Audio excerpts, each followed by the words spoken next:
students who do physics and the students who do some forms of some of the other subjects don't overlap at all. So what does an A mean in this subject compared with an A in this subject if there are no students in common between the subjects? And there aren't even many other subjects via which you can produce a link.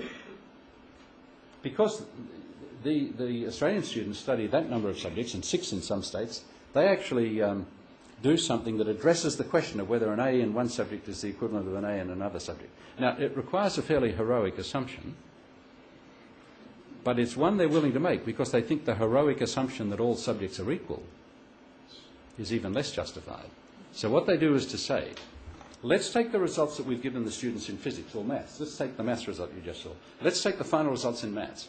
Now let's ask, how did those maths students do in all of the other subjects they took?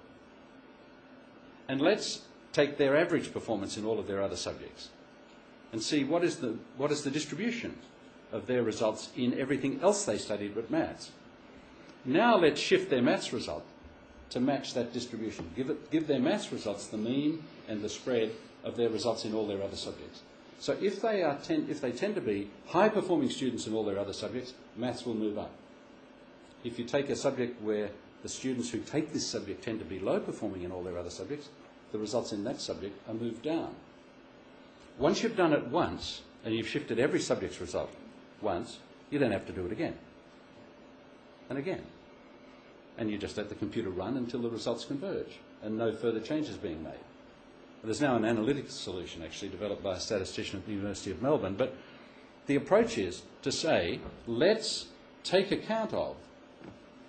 You don't even have to say, let's take account of whether physics is more difficult than ancient history or more difficult than study of society. All you have to say is, are the students who take physics overall more able than the students who take study of society? You don't have to say anything pejorative about subjects. You only need to say things pejorative about students. And we're all well practiced at doing that.